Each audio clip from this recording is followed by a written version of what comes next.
बिहार की राजनीति में अब ना नीतीश कुमार जी प्रासंगिक हो ही नहीं सकते। अब इनके पास लड़ने की भी ताकत नहीं। एक नीतीश कुमार जी हैं जिनके नाम से वोट पढ़ते थे, अब वो भी पढ़ना बंद हो गया। अब नीतीश कुमार जी ने बिहार का पॉलिटिकल डीएनए खराब किया। स्पष्ट है बिहार के नौजवान ये चिंतित हैं कि ये लालू नीतीश से कैसे मुक्ति मिलेगी, इसकी चर्चा कर रहे हैं। लालू प्रसाद जी का कद है, उनका वोट है, तेजस्वी यादव का वोट नहीं है। मुकेश जी हम लोग के भाई हैं, हम लोगों को व्यक्तिगत कोई इशू नहीं है।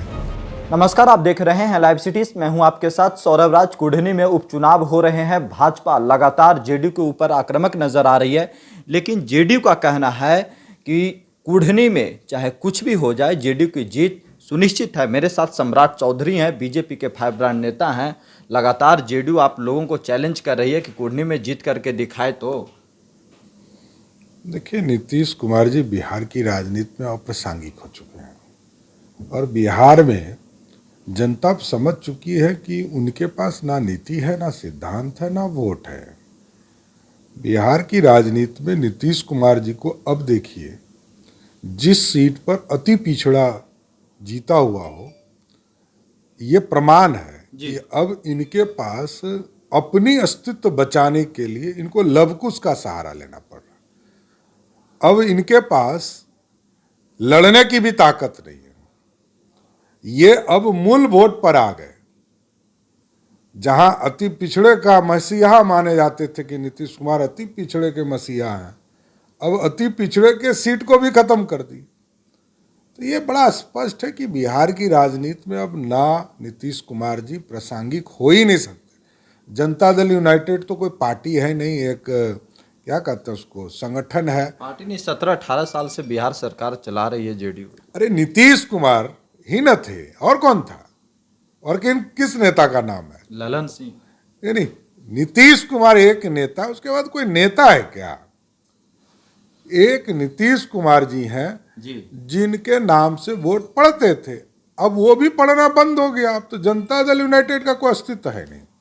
लेकिन कहा जा रहा है कि जब से बिहार में महागठबंधन की सरकार बनी है, बीजेपी के अंदर छटपटाहट आ गई है।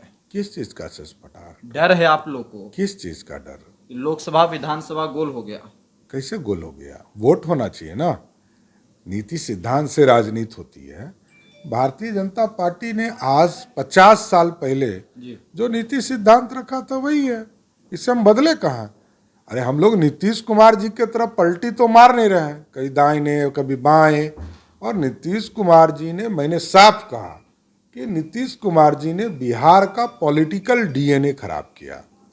स्पष्ट है कि जो व्यक्ति बिहार की राजनीति को इस तरह घुलटी और पुलटी मारते रहेंगे तो बिहार का विकास कैसे होगा? मतलब पिछले 32 वर्षों से हमने लालू नीतीश को ही देखा है। तो बिहार का नौजवान क्या करे? बिहार के नौजवान ये चिंतित हैं कि ये लालू नीतीश से कैसे मुक्ति मिलेगा, इसकी चर्चा कर रहे हैं।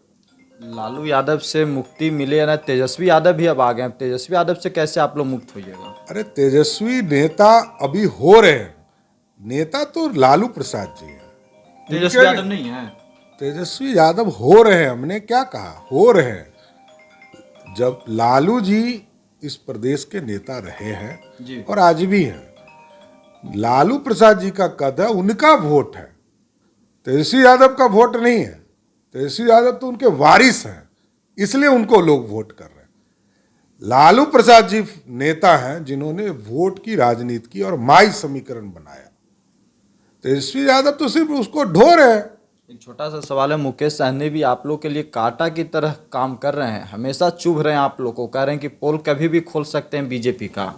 देखिए, हम भारतीय जनता पार्टी पूरा क्रिस्टल क्लियर है जी। ठीक है, मुकेश जी हम लोग के भाई हैं, हम लोगों को व्यक्तिगत कोई इशू नहीं है, लेकिन भारतीय जनता पार्टी बड़ा स्पष्ट तौर पर उनको, मुकेश जी को ये समझना पड़ेगा कि अति पिछड़े का सम्मान किसने दिया और किसने नहीं दिया। मुकेश सहनी भाई हैं। भाई तो हैं, व्यक्तिगत तो भाई ही रहेंगे, राजनीतिक तौर पर कोई हमसे लड़ सकता है। एक चीज समझ लीजिए कि मुकेश सहनी जी को यह बताना पड़ेगा कुननी विधानसभा में क्या सहनी समाज का हकमारी किसने किया। हमने तो सांसद बना के वहां रखा।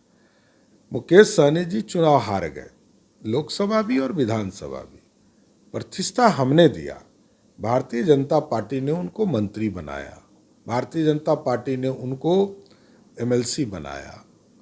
देखिए, राजनीतिक तौर पर उनको जवाब देना है कुड़नी विधानसभा में कि वहां जो सहनी समाज के विधायक थे उनके जगह पर क्या वहां दूसरे समाज के लोग के विधायक को मानने के लिए तैयार हैं? कोई मानने को तैयार नहीं है उन्हें। नहीं, कोई नहीं। हमने ये कहा कि उनको अपने समाज में जाके हिसाब देना पड़ेगा। चलिए, शुक्रिया सर, थैंक यू।